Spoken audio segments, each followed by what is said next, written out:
श्री सच्चिदानंद सद्गुरु साईनाथ महाराज की जय। श्री सच्चिदानंद सद्गुरु ताजुद्दीन बाबा महाराज की जय। गुरुदेव दत्त। సద్గురు శ్రీ సాయినాథుని యొక్క సన్నిధానంలో ఆచార్య కిరా భరద్వాజ మాస్టర్ గారు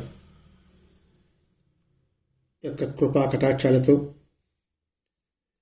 భరద్వాజ మాస్టర్ గారు మనకు అందించిన అనేక మంది మహాత్ముల యొక్క దివ్య చరిత్రలో తాజుద్దీన్ బాబా చరిత్ర కూడా ఒకటి. ప్రతి ఒక్క మహాత్ముని యొక్క చరిత్ర గ్రంథ రచన చేయడం మాస్టర్ గారి యొక్క హృదయ పుష్పాలిక మనం భావించాలి. అందులో బాబాకి సమకాలికుడైన తాజుద్దీన్ బాబా యొక్క జీవిత చరిత్రలోని అంశాలని మనం నిశితంగా పరిశీలించుకుంటూ మన జీవితానికి అన్వయం చేసుకుంటున్నప్పుడు మాత్రమే సత్ఫలితాన్ని పొందగలమని మాస్టర్ గారు చెబుతుండేవారు.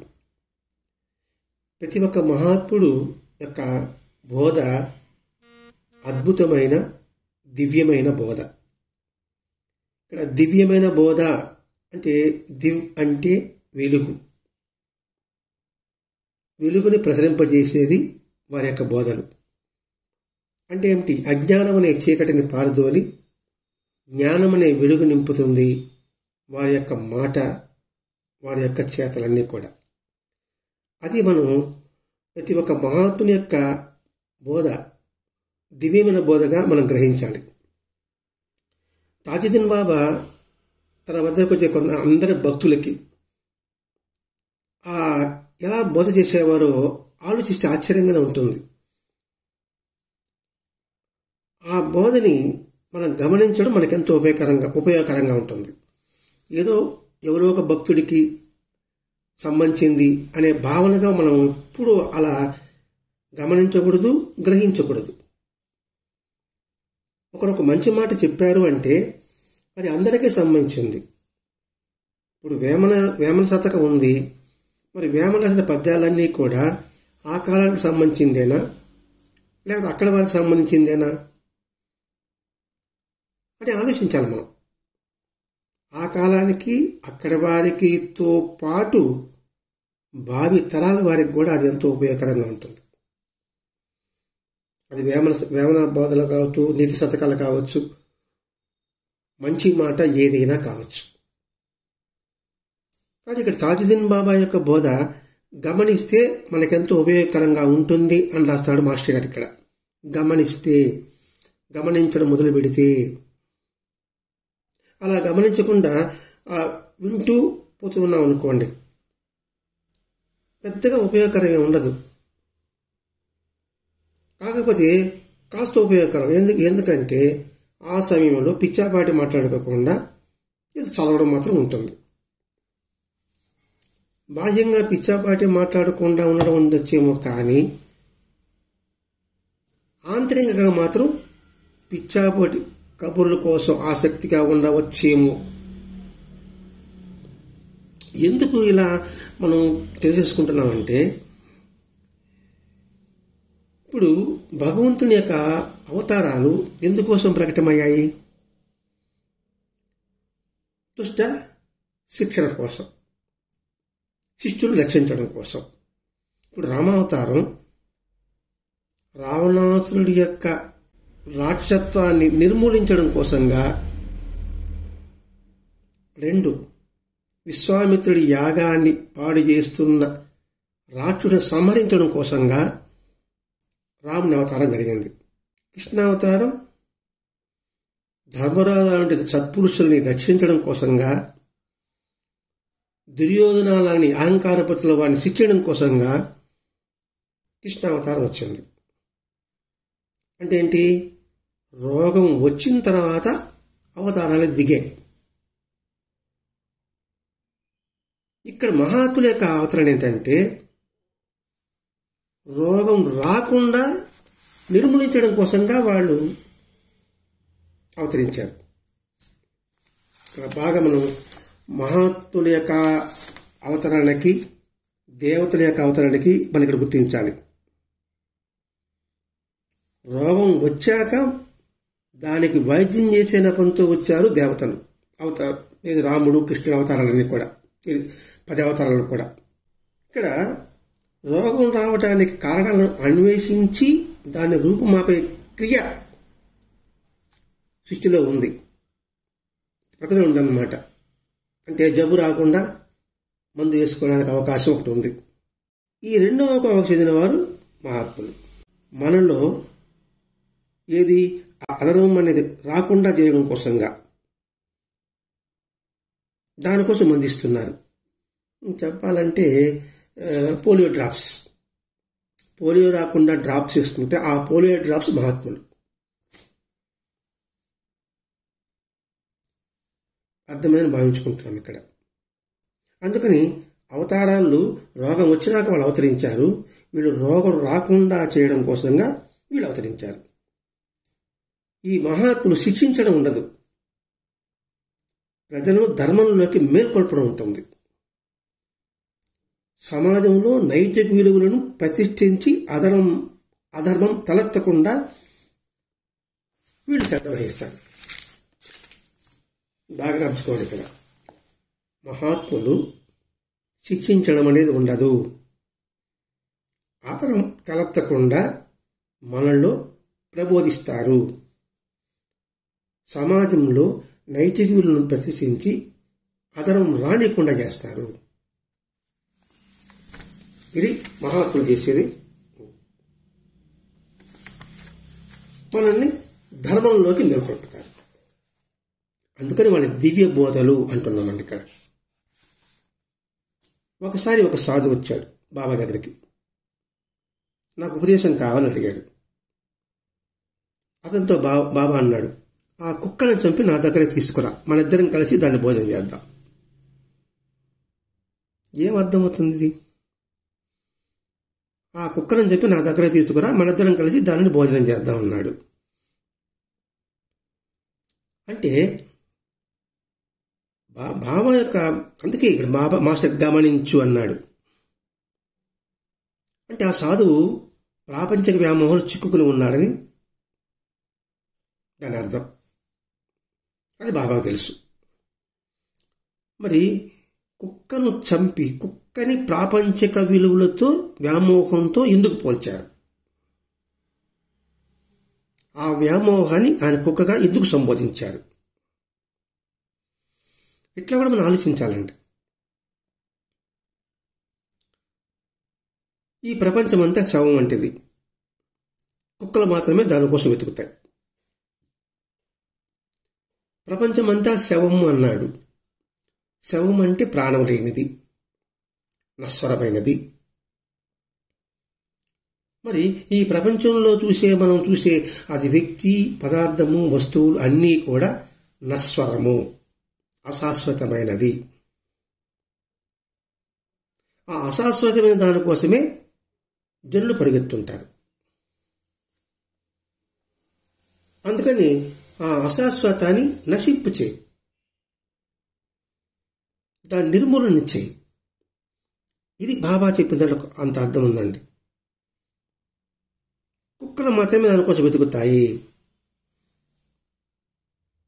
అని పదం వాడాడు. అంటే వ్యామోహాలు చిక్కుకున్న వారంతా కుక్కలతో సమానము. ఈయన సాధువు. కుక్క చూడండి, తన తిన్న ఆహారాన్ని కక్కి మళ్ళీ తిరిగి దాన్నే తింటుంది. ఇంత అర్థం ఉంటుందండి. మనం గమనించుకుంటూ పోవాలి, ఒక్కొక్క పాయింట్ చూసుకుంటూ పోవాలి. ఎందుకు కుక్కతో పోల్చాడు, ఎందుకు ప్రపంచాన్ని వ్యామోహం చిక్కుకున్నాడు పోల్చాడు? ఎందుకంటే అలా క్షుణ్ణంగా పరిశీలించినప్పుడు మాత్రం అది హృదయానికి బాగా హత్తుకుంటుందండి. హృదయానికి హత్తుకున్నది ఎప్పుడు సమసిపోదు, మాసిపోదు. శాశ్వతంగా జన్మలకి ఆ సంస్కారం అలాగే మన వెంటే వస్తుంది. అందుకని మాస్టర్ గారు గమనించడం వల్ల మనకెంతో ఉపయోగకరంగా ఉంటుంది అని మొట్టమొదట ఆ లైన్ రాస్తాడు. ఇప్పుడు సాధువు వేషం వేసుకొని, సన్యాసి వేషం వేసుకొని అన్ని వదులుకున్నానని భావంతో సకల సౌకర్యాలు అనుభవిస్తుంటారు. అందుకని దాన్ని వదిలిపెట్టు, అందుకని దాన్ని కుక్కతో పోల్చారు. ఇట్లా అన్ని కోణాల నుంచి మనం పరిశీలించాలండి. ఏదో ఒక కోణంలోనే పోయి ఏదో చెప్పాడు కదా, సరే అదే పరిభాష ఉండొచ్చేమో ఎందుకు అని ఆ వాక్యాన్ని తప్పించడం కాదు, తప్పించి తెలుసుకోవాలనే ఆకాంక్ష లేక తప్పించుకోవడం కాదు. ఇది ఇక్కడ మనం గమనించాలి. ఖురాన్లో కూడా ఒక వాక్యం ఉందట. ఏమనంటే, లౌకిక సుఖాల కోసం అన్వేషించేవారు స్త్రీలు, నశ్వరమైన దాన్ని కోరేవాడు నపుంసకుడు, భగవంతుని కోసం అన్వేషించేవాడే అసలైన పురుషుడు అని చెప్పబడి ఉంది అని ఖురాన్లో వాక్యం మాస్టర్ గారు 3 వాక్యాలు ఇక్కడ రాసి పొందుపరిచాడు. ఇక్కడ లౌకిక సుఖాల కోసం అన్వేషించేవారు స్త్రీలు అంటే వాళ్ళ కోపం వస్తుంది. అంటే మేమేనా, పురుషులు లేరా, అందుకు స్త్రీలతో అని పోల్చాడు అంటే పక్షపాత్యా, పురుషుడు పక్షపాతి, స్త్రీలు అంటే ఖురాన్లో ప్రవక్తకి ద్వేషభావమా అని మనకి లౌకికంగా ఉండే మనకి అలా అనిపిస్తుంది. మనము పామరలం కాబట్టి ఏంట్రా ఇలా పోల్చాడని. అంటే మహాత్ములు ఒక వాక్యం చెప్పారంటే దానిలో నిగూఢమైన సూక్ష్మమైన అర్థం అందులో ఎమడిబడి ఉంటుంది. లౌకిక సుఖాల కోసం అన్వేషించేవారు స్త్రీలు. స్త్రీ, ఆ స్త్రీ అనే పదంలోనే 3 గుణాలున్నాయి. సత్వ, రజో, తమో గుణాలున్నాయి. స సత్వగుణము, రా రజోగుణము, తావత్తు తమో గుణము. ఈ 3 గుణాలు ఉండేవారు లౌకిక సుఖాల కోసం అన్వేషిస్తున్నామా లేదా? ఇక్కడ స్త్రీ అంటే ఆకారం చూడకూడదండి, దాని అర్థం మనం గమనించాలి. ఈ 3 గుణాలతో ఉన్నప్పుడు మాత్రమే లౌకిక సుఖాల కోసం వాళ్ళు పాకులాడేవాళ్ళు, అన్వేషించేవారు. రజోగుణం, తమో, సత్వగుణం కూడా అంటే ఏంటండి? సత్వగుణం కూడా లౌకిక సుఖాలు అనిపిస్తుందారా? ఉంది, పేరు కోసం దాన ధర్మాలు చేయడం సత్వగుణం, దానిలో రజోగుణం కలిసి ఉంది. అందుకని ఈ 3 కోసం, ఈ 3 లక్షణాలు ఉండేవాళ్ళు వెంపరాడుతుంటారు లౌకిక సుఖాల కోసం అనేసి. నశ్వరమైన దాన్ని కోరేవాడు నపుంసకుడు. నపుంసకుడు అంటే అటు ఇటు కానివాడు. అంటే ఏమిటి? అశాశ్వతమైన కోరుతున్న వాళ్ళతో ఏ కేటగిరీకి సంబంధించిన వాళ్ళు అనేది ఇక్కడ మనం గమనించాలండి. భగవంతుని కోసం అన్వేషించేవాడే అసలైన పురుషుడు. ఇక్కడ పురుషుడు అంటే మగవారని కాదండి, సాత్విక భావాలు కలిగిన మానవుడు అని భావించాలి అని మన పెద్దలు చెప్పిన విషయాలేనండి ఇవన్నీ కూడా. ఈ సూచిలో బాబా ఆ సాధువును, నీకున్న ఐహిక వాంఛలు అణిచివేరానైనా, అప్పుడే నీకు సరైన ప్రతిఫలం లభిస్తుందని ఇక్కడ తాజుద్దీన్ బాబా ఆ సాధువుకి బోధించడము. ఆ సాధువుకు బోధించాడు కాబట్టి అది ఆయనకు సంబంధించింది, సాధువులకు సంబంధించింది, సన్యాసులకు సంబంధించింది, పకీరులకు సంబంధించింది అనే భావం కాదండి. అందులో ప్రతి ఒక్క అంశము మనం పరిశీలించుకోవాలి, మనం గ్రహించగలగాలి. అప్పుడే ఎంతో ఉపయోగకరంగా ఉంటుంది. ఇది గమనించాలండి. ఇంకొకడు వచ్చాడు ఉపదేశం కావాలని, మరొక భక్తుడు. బాబా, నా సమస్య ద్వైత భావంలో చిక్కుకుని పోయింది అన్నాడు. నా మనసు ద్వైత భావంలో చిక్కుకుని పోయింది, దీన్ని విడిచి. బాబా అన్నాడు, సింపుల్గా అన్నాడు, 6 దుర్మార్గులు నీ హృదయంలో ఉన్నారా నాయనా, అందువల్ల నీ మనసు ద్వైత భావం చిక్కుకుంది. వారిని వెళ్ళగొట్టడానికి ఏకాంతవాసం అవసరం. 3 వాక్యాలు చెప్పాడు. 6 దుర్మార్గులు ఉన్నారు నీ హృదయంలో. అందువలనే ద్వైతభావం అంటే, ద్వైతభావం అంటే వేరు, రెండు భావాలు నిండి ఉన్నాయి. దాన్ని వెళ్ళగొట్టాలంటే ఏకాంతవాసం అవసరం అని పంపాడు. 6 దుర్మార్గులు అంటే మనకు అందరికీ తెలిసింది, కంఠతాపాఠం. అర్షడ్ వర్గాలు, కామ క్రోధ లోభ మోహ మద మాత్సర్యాలు. అది ఎప్పుడైతే మనలో ఉంటుందో, నేను నాది నావి, నువ్వు వేరు నేను వేరు, ఇది ద్వైత భావం. మరి ఆ ద్వైత భావం నుంచి విడిపడాలంటే ఏం చేయాలి? ఏకాంతవాసం అవసరమన్నారు. ఏకాంతవాసము, ఏకం అంటే ఒకటి, ఉన్నది ఒకటేరా నాయనా, 2 లేవు. వాసము అంటే దానితో పాటు నివసించడము. ఇది ఉన్నది ఒకటే అనే భావనతో నిరంతరము స్మరించడం అనుకుందామా, వర్ణం చేసుకుందాం అనుకుందామా, లేకపోతే దాన్ని సావాసం చేసుకుందాం అనుకుందామా? వాసం అంటే ఉండడం. నిరంతరము ఉన్నది ఒకటే అనే భావనతో ఉంటే ఈ 6 దుర్మార్గులు పారిపోతారు. అప్పుడు నీలో ద్వైత భావం నశించిపోతుంది, అద్వైతము నీ మనసులో స్థిరపడుతుంది. దానికి ఏకాంతం అవసరము, ఏకాంత వాసము అవసరము. అంటే ఆ ఉన్నది ఒకటే అనే భావంతో నిరంతరము కలిసి జీవించడం అవసరం. దీనికి షిరిడీ సాయినాథుడు ఒకటే చెప్పాడు, అల్లా మాలిక్, భగవంతుడి యజమాని, సబ్కా మాలిక్ ఏక్, అందరికీ భగవంతుడు ఒక్కడే. ఆ భావంతో అలాగే నిలబడగలిగితే ఇంకా ఎక్కడ వేరే భావం ఉండదు, అంతా ఒకటే అనే భావం. బాబా చెప్పాడు, నువ్వు ఎవరికి ఏది చేస్తావో అది నాకు చెందుతుంది. ఇదండి ఏకాంతవాసం అనుకుందాం. నువ్వు ఎవరికి ఏమిస్తే అది నాకే చెందుతుంది అన్నాడు. మరి మనం ఎదుటి వాడికి మంచి చేస్తే, మేలు చేస్తే అది బాబాకి చెందుతుంది, ఎదుటివాడి కీడు చేస్తే అది బాబాకి చెందుతుంది అనే భావన దృఢపడినప్పుడు చెడెందుకు చేస్తాం? ఎందుకు చాడీలు చెప్తాం? ఎందుకు ద్వేషిస్తాం?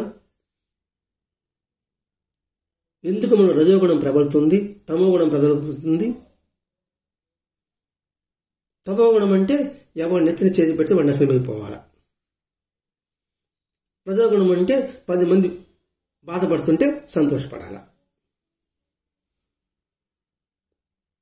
నీకు ఇతరులు ఏం చేయాలనుకుంటావు అది ఇతరులకు నువ్వు చెయ్యి అనే వాక్యం స్మరించామనుకోండి, పరహితం పుణ్యం, పరపీడనం పాపం, ఇది గుర్తుపెట్టుకున్నాం అనుకోండి. ద్వైత భావంలో ఎలా ఉంటాం మనం? ఆ భావాన్ని గుర్తుపెట్టుకోవడమే ఏకాంతవాసం. అంతేగాని ఏకాంతవాసం అంటే అందరిని వదిలిపెట్టేసి ఏదో అడవిలో పోయి నివసించడం కాదు. లోకంలో నివసిస్తూనే ప్రాపంచిక వాసనలు చిక్కుకోని విధంగా మన మనసును ఏకాంతంగా ఉంచుకోవడము. అక్కడేమో ఏకాంత వాసం అన్నాడు, ఇక్కడేమో ఏకాంతం అంటున్నాడు.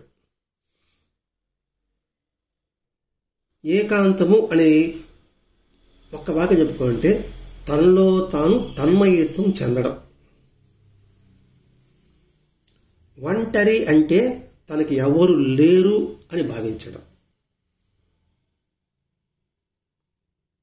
లోకంలో నివసిస్తూనే ప్రాపంచిక వాసనలో చిక్కుకోని విధంగా మన మనసును ఏకాంతంగా ఉంచుకోవడం అన్నాడు ఇక్కడ.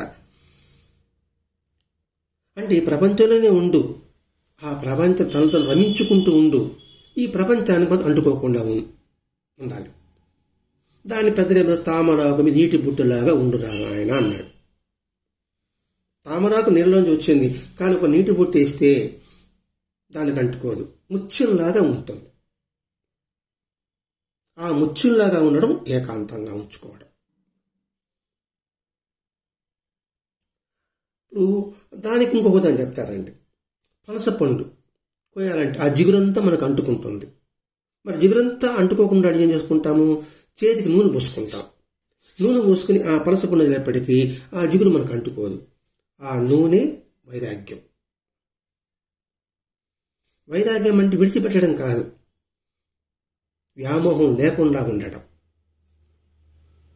తనది కానిది ఆశించకుండా ఉండడం. అంటే మనకు అర్థమైతే ఈ వాక్యాలు చెప్పుకుంటున్నామండి. వైరాగ్యానికి ఏదో ఒక అర్థం ఉంటుంది. ఆ అర్థం మనకు అర్థం కావచ్చు, కాకపోవచ్చు. అందుకని నూనెతో పోల్చుకున్నాం. ఇటువంటి సందేహాన్ని వెళ్ళిపోయి అనేక మంది భక్తులకి ఆయన దివ్యమైన బోధల ద్వారా అందిస్తూనే ఉన్నాడండి. అందుకే దివ్యమైన బోధ, దివ్య బోధ. బోధ అంటే మేల్కొల్పడము. ముందే చెప్పుకున్నాం, మహాత్ములు మనలో ధర్మాన్ని మేల్కొల్పుతాడు. నైతిక విలువలు నేర్పి అధర్మాన్ని దాని రానికుండా చేస్తాడు. రోగం యొక్క మూల యొక్క లక్షణాలు తెలుసుకొని ఈ ముందు వేస్తారు. దీనికి అవతరించారు మహాత్ములు అని ప్రారంభంలో మనం వివరించుకున్నాం. ఇంకో భక్తుడు ఇస్తే ఇదే విధంగా నేను కూడా ఈ సంసారం చిక్కుకొని పోయానండి, నేను ఇందులో బయటపడాలంటే ఏం చేయాలి? బందీలుగా ఉన్న పావురాలను విడుదల చేయి. బందీలుగా ఉన్న పావురాలను విడుదల చేయన్నాడు. పావురాలతో ఎందుకు పుట్టాడు? పావురాలు ఎప్పుడు నిరంతరం ధ్వని చేస్తూనే అరుస్తూనే ఉంటుంది. పంజరము, పాలు పంజరం పెట్టాం. ఆ బందీలే, ఆ పంజరమే కోరికలు. ఆ కోరికల వలన ఎప్పుడప్పుడు ఇది అరుస్తూనే ఉంటాయి. ఎందుకని? ఒక కోరిక పోయింది, ఇంకో కోరిక రావాలి, ఒక కోరిక పోయింది, ఇంకో కోరిక. తృప్తి ఉండదు. అది ధ్వనిస్తడం అనే దాంతో పోల్చాడండి. అది ఇక్కడ కోరిక అంటే మనం అర్థం చేసుకోండి. ధర్మబద్ధం అవసరం వేరే, కోరిక వేరే. అవసరమైనది కోరడం ధర్మం, అవసరం కానిది కోరడం అధర్మం. అందుకని ఆ బందీలో ఉన్నాం మనం. ఇప్పుడు నేను సమాజానికి మంచి చేయాలి కాబట్టి నాకు ధనం కావాలి, మంచి కోరిక. అటువంటి కోరిక ఉంటే ధ్వనించడం ఉండదు, ప్రశాంతంగా పనిచేసుకుంటూ పోతుంటాడు. అలాంటి కోరిక బందీలుగా ఉన్న కోరికలు అని చెప్పాడు. బందీలుగా ఉన్న పావురాలు అన్నాడు. కాబట్టి ఇది ఎప్పుడు అనకూడదు చేస్తూనే ఉంటుంది. కాబట్టి హృదయం అది ధ్వని చేస్తున్నాయి. దానికి ఒక ద్విపద వాడుతున్నాడండి. ద్విపద అంటే ఒక స్తోత్రం అనుకుందాం, ఒక కీర్తన అనుకుందాం. వాళ్ళు ద్విపద అంటారు ముస్లింలో, మహారాష్ట్రలో అభంగాలు అంటారు, మన ప్రాంతంలో కీర్తనలు అంటాం.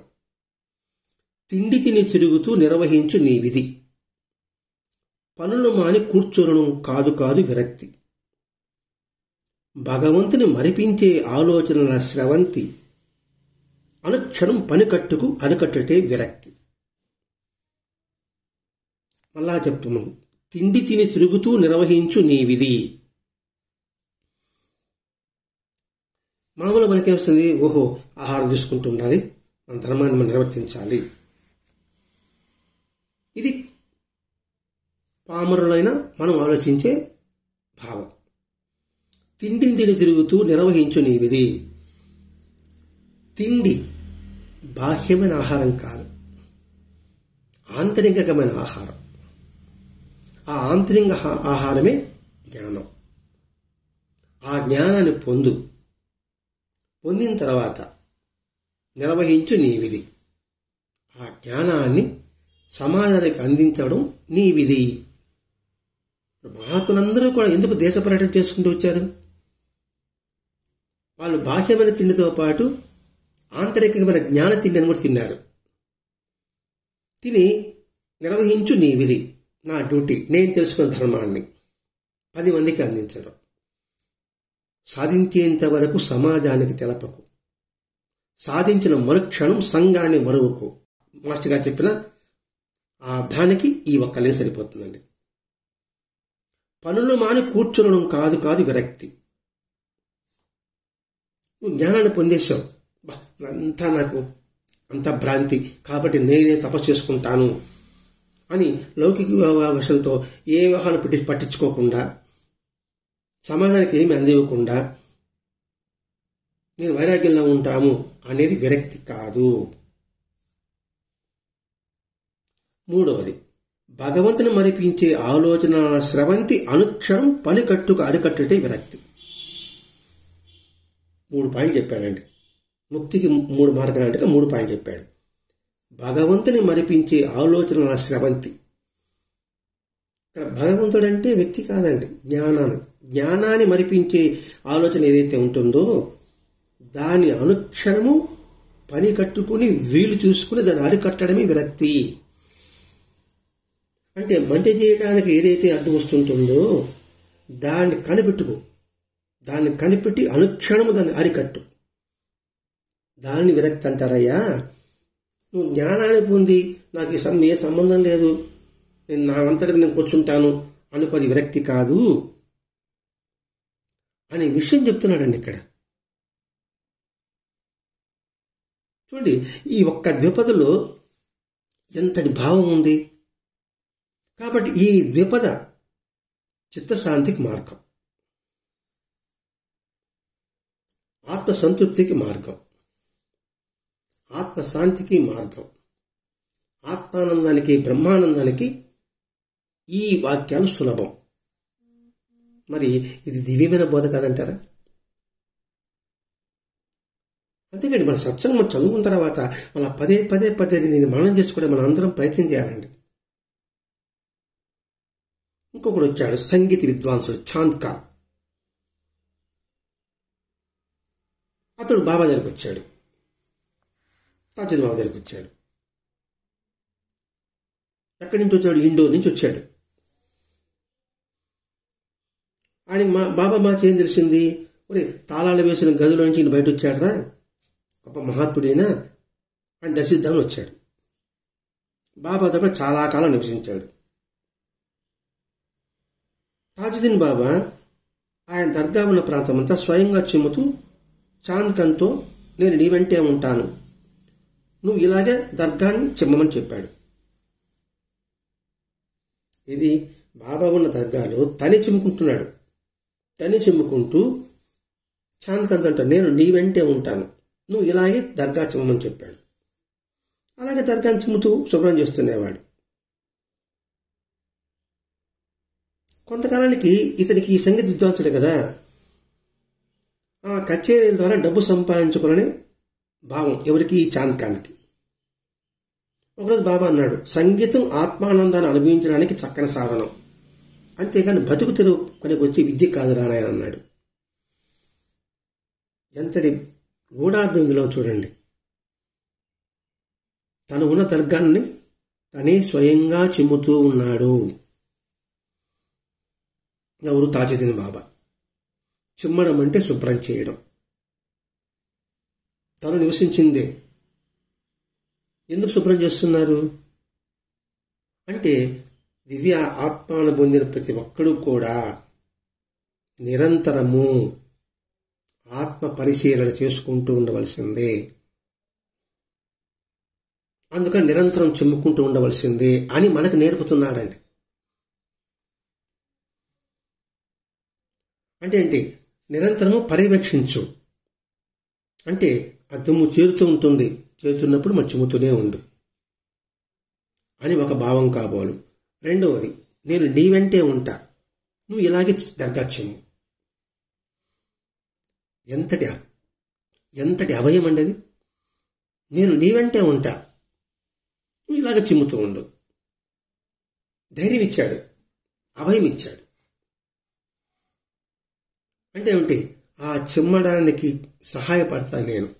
నీలో ఎటువంటి దురభిప్రాయ ఆలోచనలు వచ్చినా నేను నీ వెంటే ఉన్నా, నేను నీ వెంటే ఉండి నిన్ను నడిపిస్తా, నీ దగ్గర నేను చిమ్మిస్తా. నీ వెంటే ఉంటాననేది గొప్ప అభయం అండి. అది గ్రహించలేకపోతున్నాడు ఎవరు? చాణ్క్య. వెంటనే తన సాంకేతికత ద్వారా డబ్బు సంపాదిద్దాము అనే ఆలోచనే. డబ్బు సంపాదించడం అనేది చెత్త చేర్చుకోవడం లాంటిది. నీకు భగవంతుడు నీకు కంఠం ఇచ్చాడు. ఆ కంఠం ఆత్మానందం అనుభవించడానికి చేసుకో. ఎప్పుడైతే ఆత్మానందం అనిపిస్తావో నీ భుక్తి ఆయన చూస్తాడు, ముక్తి ఆయన ఇస్తాడు. ధనం ఎందుకు సంపాదించుకుంటాం మనం? కడుపు పొట్ట కోసం. అంతకుమించి దాన్ని మనం చేసుకుంటాం. చూడండి ఎంత లోతుగా పరిశీలిస్తున్నాడండి. అంత లోతు అందుకు ఏం చేసుకుంటాం. కాబట్టి ఆత్మానందాన్ని అనుభవించడానికి సకల సాధనం. ఇంకా మాట్లాడితే ఆత్మానందం ఉంటే ఆకలి అనేది దరిదాపులోకి రాదు. ఇది కావాలనే భావన అసలు రాదు. దానికి నీకు శ్రావ్యమైన కంఠం ఇచ్చాడు. ఎవరికీ లేని శ్రావ్యమైన కంఠం నీకు ఇచ్చాడు. అంతేగాని బతకడానికి పనికొచ్చే విద్యగా మాత్రం కాదు. అంటే మనలో ఏ నైపుణ్యం ఉన్నా, నాట్యం కావచ్చు, సంగీతం కావచ్చు, లేకపోతే శారీరక సంబంధించిన శక్తి కావచ్చు, సమాజం ఉపయోగించే బలం కావచ్చు, నీకు భగవంతుడు ఇచ్చాడంటే దానిని ఏ విధంగా ఉపయోగించాలి అవి తెలియజెప్పేదే సాత్విక తత్వం, భగవతత్వం, మహాత్ములు మనకు అందించేది. అదే రమణ మహర్షి ఒక ఆమె వస్తుంది. ఆమెకు శ్రావ్యమైన కంఠం ఉంది. వచ్చి, స్వామి నేను కీర్తన చేసి రామదాసులాగా త్యాగలాగా తరించాలి అని అడుగుతున్నాను.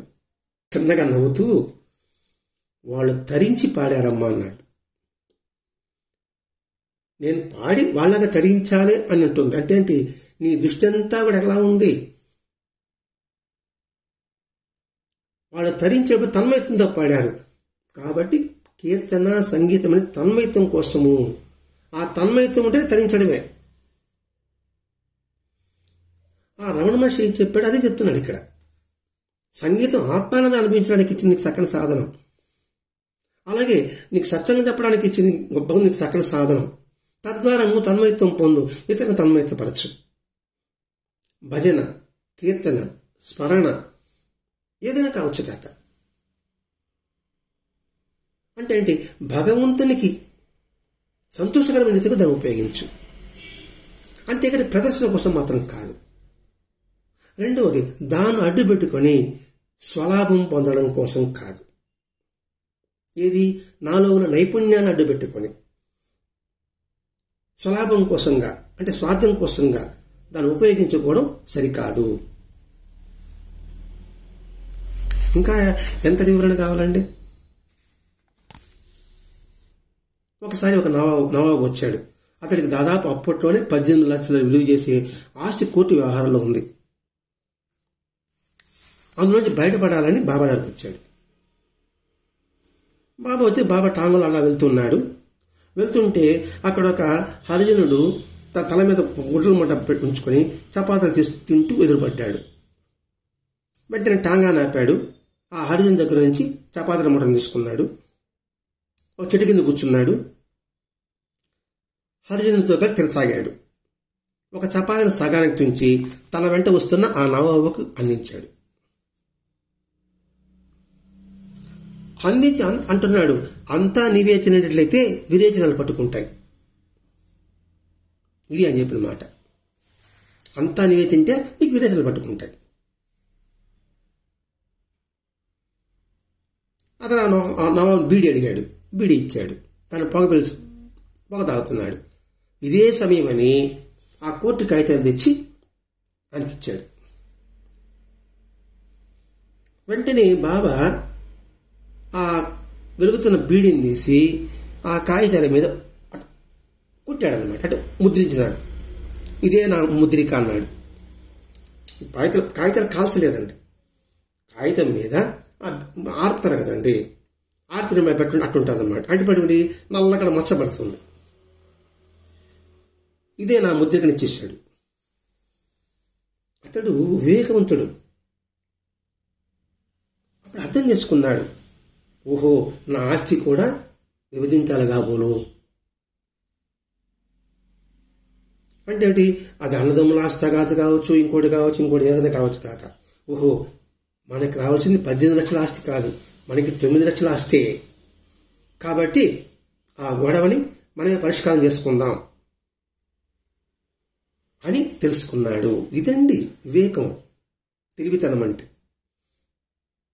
ఏదైనా పిచ్చి చెప్పారు కాల్చాడే అనుకోకూడదు. అంటే ఏంటి అంటే ఎంతగా ఆలోచించాలనే విషయం మనం ఇక్కడ గుర్తించాలండి. ఇక్కడ మహాత్ముల యొక్క చర్యలోని నిగూఢంగా ఉన్న భావాన్ని మనం స్పష్టంగా గుర్తించగలగాలి. గుర్తిస్తేనే, గమనిస్తేనే అందులో మనకు ఉపయోగకరంగా ఉంటుంది. అందుకని మాస్టర్ గారు మొట్టమొదటి ఆ వాక్యాలు వేసాడు. వాళ్ళు చెప్పిన బోధన గమనిస్తే మనకు ఎంతో ఉపయోగకరంగా ఉంటుందన్నాడు. ఎంతో ఉపయోగకరంగా ఉంటుందన్నాడండి. ఇప్పుడు దీనిలో అర్థం, నీది కానిదేది నువ్వు తీసుకోకు అని బాబా హెచ్చరిస్తున్నట్టుగా ఉండేది. దీనిని ఆర్జవము అంటారండి. మన సాంప్రదాయంలో ఆర్జవం అనే పదం వాడతారు కదండి. నీది కానిది నువ్వు తీసుకోకు. ఇది ఆస్తి డబ్బు విషయంలోనే కాదండి. జీవితంలో ప్రతి ఒక్క సంఘటనది కూడా మనం గమనిస్తే మనది కానిది ఏది తీసుకోకూడదు. ఇప్పుడు నలుగురు కూర్చున్నామండి, ఎవరో గురించి మాట్లాడుతున్నారు, అది నీకు సంబంధించి కాదు, నువ్వు దాని ఆసక్తి చూపించబాకు. ఇక్కడ నీది కాదు తీసుకోకంటే ఏదో డబ్బు వరకు వస్తువు వరకు అనుకుంటున్నామండి. ఎవరి గురించో మాట్లాడుతున్నాడు, ఆసక్తిగా వింటాం మనం. అదే అంటారండి, మన ఇంట్లో గొడవ జరుగుతున్నప్పుడు టీవీ సౌండ్ ఎక్కువ పెట్టుకుంటాం. పక్కింట్లో వాడు గొడవ జరుగుతున్నప్పుడు మన ఇంట్లో టీవీ సౌండ్ తగ్గిస్తాం. అంటే ఇక్కడ ఏంది, అనవసరమైనది నువ్వు తెచ్చుకోకు, ఏదైనా కావచ్చు. ఇదండి ఒక దివ్యమైన బోధ అంటే. ఇటువంటి ఈ ఒక్కొక్క బోధన అంశాన్ని మనం గ్రహించగలిగితే ఎంత అద్భుతంగా ఉంటుంది. ఒకడు కొత్వాల్ అంటే భటులు అనుకున్నాం, రాజభటు అనుకుందాం. అతడు బాబాకి కొన్ని పప్పులు తీసుకొచ్చి బాబాకి ఇచ్చాడు. ఇస్తే బాబా తాకను కూడా తాకలే. ఒక పేదవాడు వచ్చాడు, వాడు డ్యూటీలు బాబా తీసుకున్నాడు. ఎట్లా తీసుకున్నాడు, మనం వాటిని తిందాం అంటూ హృదయపరంగా స్వీకరించాడు. ఆ భటుడు కూడా పప్పులు స్వీకరిస్తారని ఇచ్చాడు. అయ్యా వీటిని ఆరగించడం నా వల్ల కాదు. ఎందుకన్నాడు, వాడు కొత్వాళ్ళు అంటే భటులే అనుకున్నాం కదండి. వాడు కష్టపడి ఆర్జించిన ధనంతో కాకుండా అక్రమ ఆర్జన ద్వారా గ్రహించిన డబ్బుతో ఆ పప్పులు కొలిసిచ్చాడు కాబట్టి బాబా వాటిని స్వీకరించలేదని మనం ఇక్కడ గుర్తించాలి.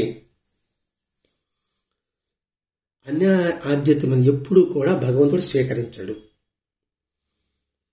న్యాయమైనది స్వభమైన తీసుకుంటాడు.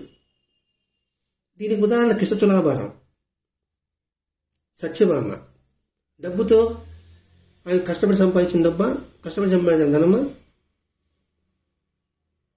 ఎప్పుడు రాజధానికి వచ్చింది కాబోలు తూగాడా, తులసి ధనంతో తూగాడు. మరి కృష్ణుడు రాయబారానికి వెళ్ళినప్పుడు దుర్యోధనుడు ఆహ్వానించాడు భోజనానికి, విదురుడు ఆహ్వానించాడు భోజనానికి. కృష్ణ భగవానుడు ఎవరి దగ్గరికి వెళ్ళాడు? దుర్యోధనుడు మనస్సు ఏమన్నా ప్రశాంతమైన మనస్సా, చిత్తశాంతి కలిగి ఉందా, సాత్విక భావాలు ఉన్నాయా? లేవు. ఇదంటే మనం గమనించాల్సింది. అంటే అక్రమంగా డబ్బు తీసుకోరా అని వితండవాదం కాదు ఇక్కడ. ఇంతటి భావాలు భరద్వాజ మాస్టర్ గారు మనకి ఈ తాజుద్దీన్ బాబా యొక్క దివ్యమైన చరిత్ర ద్వారా, బోధన ద్వారా మనకు అందించడం మనకు గొప్ప మహావరం, మహాప్రసాదం. కాబట్టి ఇందులో ఉన్న ఆ కుక్క విషయం కావచ్చు, 6 దుర్మార్గుల విషయం కావచ్చు, ఇందులో ముఖ్యంగా బందీలుగా పావురాల గురించి కావచ్చు, సావయమైన కంఠం కలిగి ఉన్న వాళ్ళకి ఇది గొప్ప బోధ కావచ్చు. ఆతి తగాదల్లో ఉన్నప్పుడు మనది కానిది తీసుకోకుండా ఉండడం కావచ్చు, మనది కానిది ముట్టుకోకూడదు, అక్రమార్జితంతో భగవంతుడు స్వీకరించాడు. ఎంతటి గొప్ప సందేశాలండి ఇవన్నీ మన జీవితానికి అన్వయించుకోవాలండి. డబ్బు విషయమే కాదండి, మాట, చూపు, నడత, జీవిత ఆచరణ అన్నీ ఇందులో క్రోడీకరణ ఉంటాయండి. సాధించేంత వరకు సంఘానికి తెలుపుకు, సాధించిన మనుక్షణం సంఘాన్ని మరువుకు. అబ్బాయి ఎంత గొప్ప సూక్తి అండి ఇది, ఎంత గొప్ప దివ్యబోధ అండి ఇది. బాగా గమనిస్తే ఇది అద్భుతమైన ఆనందానుభూతి మనం ఆస్వాదించగలం. అద్వైత అనుభవంలో మనం స్థిరంగా ఉండగలం, ఏకాంత వాసం చేయగలం, ఏకాంతంగా ఉండగలం. ఈ లక్షణాలన్నీ మనం ఉంచుకోవడం కోసంగా భరద్వాజ మహర్షి గారికి ఇచ్చిన ఈ అమృత భాండాన్ని స్వీకరించి ఆయనకి జన్మలకి కృతజ్ఞత ఉంటూ ఈ దివ్య బోధనలోని సారాంశాన్ని గ్రహించి ఇందులో అన్నీ మనం ఆచరించగలం అని ఆచరించాలని దృఢ సంకల్పంతో మన జీవనయానం సాగిద్దాం. స్వస్తి. శ్రీ సచిదానంద సద్గురు తాజుద్దీన్ బాబా మహారాజ్ కీ జై. శ్రీ సచిదానంద సద్గురు సాయినాథ్ మహారాజ్ కీ జై. గురుదేవ దత్త.